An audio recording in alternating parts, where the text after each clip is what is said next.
Time का value समझ जाएगा ना, वो सक्सेस हो जाएगा। गाइस, अगर आप लोग भी मेरा ब्लॉग देखते हो तो आप लोग मेरे ब्लॉग से कुछ सीखो कि क्या सीखने को मिलता है आप लोग को मेरे ब्लॉग से। मतलब जो सीख सकते हो वो सीखो। अब बस टाइम पास करने के लिए ब्लॉग मत देखो, किसी का भी, मेरा भी हो चाहे किसी का, तो किसी का भी ब्लॉग टाइम पास के लिए मत देखो। Good morning guys, welcome to my new blog. अभी सुबह के 5 बज रहा है और मैं 4 बजे का उठा हूँ और उठकर नहा पूजा कर लिया हूँ और अभी आकर अपने जहाँ पढ़ता हूँ वहीं पर आकर अभी बैठा हूँ। तो अभी जस्ट आया हूँ, तुरंत 4 बजे का उठा हूँ क्योंकि कल से मेरे को जाना है कोचिंग। प्रिंस के साथ में जाऊँगा कोचिंग पढ़ने के लिए, इसीलिए आज सुबह में ही उठ गया कि कल भी ऐसे ही उठकर उसके साथ चला जाऊँगा कोचिंग। आज तो संडे है, कल मंडे है, तो कल जाऊँगा उसके साथ पढ़ने के लिए कोचिंग। तो चलिए कुछ खा लेता हूँ, उसके बाद से पढ़ाई करूँगा अपना। 5 तो बज ही रहा है। आज प्रिंस शायद कोचिंग जाएगा, अब पता नहीं जाएगा कि नहीं। संडे को खुला रहता है कोचिंग या नहीं खुला रहता है, मेरे को नहीं पता है। बट अगर प्रिंस की जाएगा तो ठीक है, कल से मैं भी उसके साथ जाऊंगा। और अगर उसके यहाँ नहीं पढ़ाया जाएगा तो मैं कोई और कोचिंग खोजूँगा, बट उससे पूछ लूँगा एक बार कि वहाँ पे क्लास 9 का पढ़ाया जाता है कि नहीं। गाइस, अभी 5:03 हो रहा है और मैं गया हूँ तो दुकान खोल दिया हूँ और एक ये बिस्कुट लेकर आया हूँ खाने के लिए। अभी तो खैर आज जाऊँगा पत्थरदेवा मार्केट में, तो एक लेकर चला आऊँगा, ये चना लेकर चला आऊँगा, रात में भेज दूँगा और सुबह पे उठ के ब्रश करके खाकर यही चला जाऊँगा कोचिंग। और कोचिंग से जाऊँगा तो फिर खाऊँगा ना, खाना वगैरह खाऊँगा। तो खैर चना ख़त्म हो गया है और दुकान भी खोल दिया हूँ, तो अभी उसको भेज देते हैं। अभी ये सोया है, इसको दिखा रहा हूँ। सबसे पहले लाइट ऑन करने के, ये देखो। ओए भैया उठो, 8 बज गया, उठ जाओ। अभी तक उठ नहीं रहा है। तो गाइज अभी भैया चला गया है दुकान पर, आप लोग देख सकते हैं।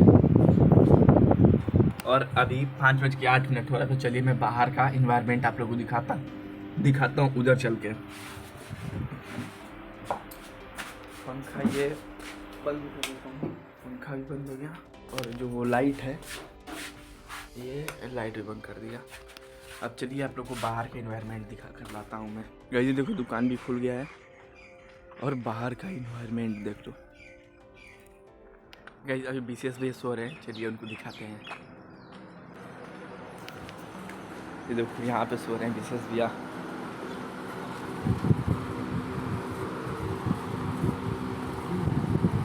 बीसीएस भैया देखो कई देर तक सो रहे हैं, कूलर चालू करके सो रहे हैं। देखो ठीक है, इनको भी डिस्टर्ब नहीं करते हैं, चलते हैं हम लोग उधर। इनको डिस्टर्ब करके क्या फ़ायदा। देखो आज संडे है तो प्राइमरी स्कूल बंद ही रहेगा। ये देखो गाइस, पूरा खेत खाली हो गया है, उधर दूर दूर तक कहीं कोई फसल नहीं दिखेगा अभी।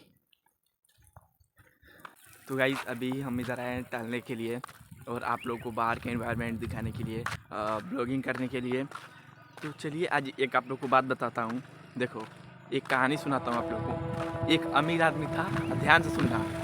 एक अमीर आदमी था और एक गरीब आदमी था, ठीक है। तो एक गरीब आदमी जो था वो कोयले खदान में काम करता था, ठीक है। तो कोयले खदान में काम करता था तो वो रोज़ भगवान जी से प्रार्थना करता था कि भगवान जी इसको गरीब कर दो। उसका दोस्त जो था वो अमीर था, तो वो हमेशा भगवान जी से बोलता था, भगवान जी इसको गरीब कर दो। तो भगवान जी ने उसको गरीब कर दिया, ठीक है, कहानी है मान लो। तो भगवान जी ने उसे गरीब कर दिया।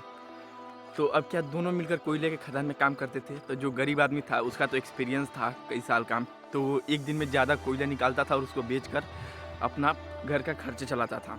तो जो अमीर आदमी था उसका तो एक्सपीरियंस नहीं था, तो वो एक दिन में थोड़ा सा ही कोयले निकाला और उसको बेच के क्या किया। अब अमीर लोगों का माइंडसेट अलग होता है। तो जो अमीर आदमी था वो थोड़ा सा बस कोयला निकाला और उसको बेचकर क्या किया, एक लेबर रख लिया, ठीक है। उसको थोड़ा सा ही बेचकर अलग एक लेबर रख लिया। उसके बाद दोनों मिलकर कोयला निकाले और उसके अगले दिन एक और लेबर रख लिया है, ठीक है। तो उसके पास 3 लेबर हो गए, मतलब 3 लोग हो गए। तो चौथे दिन क्या किया, तो अमीर आदमी ऐसे करते करते लेबर रखता गया और ऐसे ही बेच उसके पास अधिक पैसा आने लगा। उसका घर का खर्चा चला, वो फिर से अमीर हो गया। और जो गरीब था वो वैसे ही दिन भर मेहनत करता, थोड़ा सा कोयला, मतलब जितना कोयला निकालता उसको ले जाकर बेचता और उसको लाकर घर में अपना खर्चा चलाता, जो करना होता था वो करता था। तो यही बात है, जो गरीब रहता है ना वो अपनी आदत से गरीब रहता है, ठीक है। जो जिसके पास ना टैलेंट नहीं होता है और जिसके पास टैलेंट होता है वो हमेशा उसको डिस्टर्ब करता रहता है, हमेशा उसको डिमोटिवेट करने की कोशिश करता रहता है। बट जो अलग माइंडसेट का रहता है, जो अलग माइंडसेट का आदमी रहता है ना, वो किसी भी बात पर ध्यान नहीं देता है। चलिए अभी मैं, टाइम क्या हो रहा है, चल के थोड़ा सा पढ़ाई कर लेते हैं गाइस। डोगेस भाई भाई डोगेस भाई को भी फेमस कर देते हैं। आजा आजा डोगेस भाई। तो लग रहा है कि मैं कुछ लिया हूँ, इसको लग रहा है कि मैं इसको मारने के लिए आ रहा हूँ। आ जाओ। वाह डोगेस भाई, देखो फेमस होना है, तेरे को भी फेमस होना है ना। आ जा यार, तुम मारूंगा नहीं तेरे को, आ जा। नहीं आएगा वो तो। एक और डोगेस भाई आ रहा है उधर। तो चलिए गाइस अब चलते हैं घर। काफ़ी सवेरा हो गया है और मैं 4 बजे का ही उठा हूँ और अब पर डे 4 बजे ही उठना है मुझे हमेशा। तो मैं, अगर आप लोग किसी का ब्लॉग देख रहे हो ना तो अपना टाइम वेस्ट मत करो। ऐसा नहीं बोल रहा हूँ कि मेरा ब्लॉग आप लोग मत देखो, देखना है तो देखो, लेकिन मेरे ब्लॉग से आप लोग कुछ सीख सकते हो तो सीखो। ऐसा नहीं है किसी का ब्लॉग देखकर टाइम वेस्ट करने से कोई फ़ायदा नहीं है, क्योंकि अभी का समय, अभी जो टाइम का वैल्यू समझ जाएगा ना वो सक्सेस हो जाएगा। मेरे को पता है जो टाइम का वैल्यू समझ जाएगा वो एक दिन ना एक दिन ज़रूर सक्सेस होगा, जल्द ही सक्सेस होगा। फिर सक्सेस तो सबको होना है, लेकिन वो जल्द ही सक्सेस होगा जब टाइम का वैल्यू समझ जाएगा। तो ये देखो डोगेस भाई पानी पी रहे हैं अभी। तो गाइस अगर आप लोग भी मेरा ब्लॉग देखते हो तो आप लोग मेरे ब्लॉग से कुछ सीखो कि क्या सीखने को मिलता है आप लोग को मेरे ब्लॉग से। मतलब जो सीख सकते हो वो सीखो।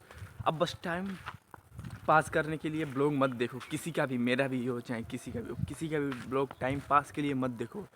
आप लोग भी कुछ नया स्टार्ट कर दो। जैसे मैं जैसे स्टार्ट किया था वैसे अभी तक 5 महीना मेरा पूरा होने वाला है कंसिस्टेंसी, और एक भी दिन गैप नहीं किया हूँ, एक दिन भी गैप नहीं किया गाइस। 5 महीने में 14 दिन कम है, यानी कि 4.5 महीना हो गया है मेरा। 4.5 महीना हो गया है। 150 ब्लॉग मेरा होने वाला है, 150। तो गाइस अभी रूम में आकर बैठा हूँ। अभी मैं जियोग्राफी में इंडिया साइज एंड लोकेशन पढ़ रहा था, तो मेरे को एक बात याद आया जो कि आप लोग को बता देना चाहता हूँ। देखो एक अमेजोन रेन फॉरेस्ट है जो सब, उसका एरिया है 55 लाख से 67 लाख स्क्वायर किलोमीटर, और विश्व में सबसे ज़्यादा ऑक्सीजन अमेजोन रेन फॉरेस्ट से ही आता है। कितना?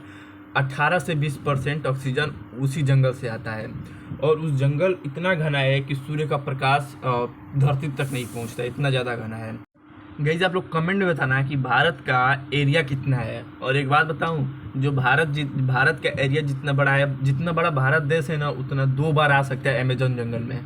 तो आप लोग कमेंट में बताना कि भारत का एरिया कितना है। गाइस अगर आप लोग मेरा ब्लॉग देखते हो तो कुछ सीखा भी करो और मेरे को सिखाया भी करो। तो चलिए एक बात बताता हूँ आप लोग को।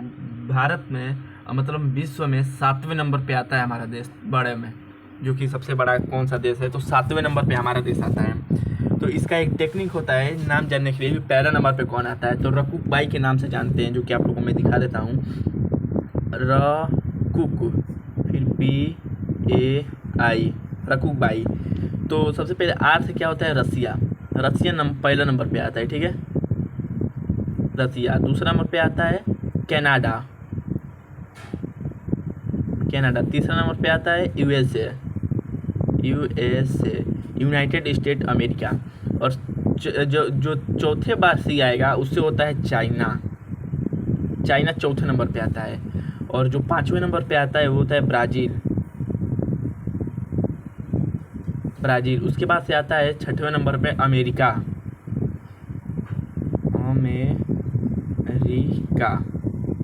और 7वें नंबर पे जो आता है वो होता है हमारा इंडिया, INDIA। तो आप लोग को भी अगर ये जानना है कि कौन सा देश कितने नंबर पे आता है, सबसे बड़ा कौन सा देश है, तो ये रकुक बाई के नाम से ये आप लोग याद कर लो। जो देखो जो पहला पे आएगा वो रसिया होगा, दूसरा पे आएगा कनाडा होगा, तीसरा पे आएगा तो USA होगा, U, और जो चौथे पर आएगा फिर से C, उससे होगा चाइना, और उसके बाद से ब्राज़ील, अमेरिका, इंडिया। तो आप लोगों से मैं कमेंट में पूछा हूँ कि इसका लैंड मास कितना होता है, आप लोग बताना ज़रूर, ठीक है। ये इसका लैंड मास आप लोग ज़रूर बताना। गाइस ये देखो अपने सेल्फी स्टिक में एक टेप लगा दिया हूँ यहाँ पर, इतना सारा देखिए यहीं पर टेप रखा हुआ है, इसमें टेप लगा दिया हूँ तो ये अब मजबूत हो गया है, मतलब अब वैसे नहीं होगा, अब टाइट रहेगा। देखो गाइस अब ये टाइट है, अब नहीं हो रहा है वैसे। गाइस अभी 5:43 हो रहे हैं, 5:43 हो रहा है और मैं दिन में ब्लॉग शूट नहीं किया क्योंकि मुझे सुबह उठते ही मुझे इतना ज़्यादा कंटेंट मिल गया कि मेरे दिन भर का कोटा पूरा हो गया सुबह में ही, इसीलिए दिन में ब्लॉग शूट नहीं किया क्योंकि मेरा सुबह पे ही ब्लॉग 9 मिनट प्लस का हो गया है और अभी 5:43 हो रहा है, जो कि आप लोग टाइम देख सकते हैं। और अभी मैं अपना ब्लॉग एडिट कर लिया हूँ और बस जो शूट कर रहा हूँ इसे जोड़ के एक्सपोर्ट कर देना है, उसके बाद से 6 बजे तक मेरा ब्लॉग अपलोड हो जाएगा। तो चलिए, अगर आप लोगों को मेरा रियल लाइफ ब्लॉग अच्छा लगा हो तो एक सब्सक्राइब और एक अच्छा सा कमेंट, जो क्वेश्चन पूछा हो उसका जवाब ज़रूर दीजिएगा। मिलते हैं कल के नेक्स्ट ब्लॉग में, सब्सक्राइब जरूर से करिएगा।